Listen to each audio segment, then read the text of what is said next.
નમસ્કાર મિત્રો, મારી આ ચેનલમાં તમારું સ્વાગત છે। મિત્રો, અત્યારે હાલની સૌથી મોટી અને દુઃખદ ખબર સામે આવી રહી છે।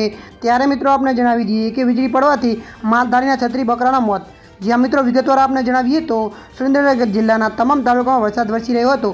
તેવા સમયે મૂળી તાલુકાના ભેટગામ ખાતે રાત્રે 1 વાગ્યાથી 1:30 વાગ્યાની અરસામાં અચાનક વરસાદ સાથે અવકાશી વીજળી પડતા માલધારીના છત્રી બકરાના મોત થયા છે।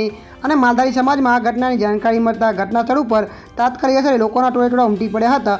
અને આ બકરાઓના મોતના નિપજવાના કારણે માલધારી સમાજની રોજીરોટી પણ છીનવાઈ ગઈ છે અને છત્રી બકરાઓના મોત ભેટ્યા છે। તે બહેન વિધવા હોવાનું અને છત્રી બકરા ઉપર તેમનું ગુજરાન ચલાવતું હોવાનું તેમને જણાવ્યું છે। ત્યારે માલધારી સમાજમાં પણ અવકાશી વીજળી પડતા છત્રી બકરાના મોત નિપજતા અરાટી સર્જાઈ છે। ત્યારે મિત્રો તાત્કાલિક સરકાર દ્વારા સર્વે કરવામાં આવે અને તેમને સહાય ચૂકવવામાં આવે તેવી પણ માલધારી સમાજ દ્વારા માગણી કરવામાં આવી છે। ત્યારે મિત્રો હાલ માટે આટલું। મળીશું નવી એવી અપડેટ સાથે। જો વિડીયો તમને પસંદ આવે લાઇક, શેર અને સબસ્ક્રાઈબ કરી નાખજો। ધન્યવાદ।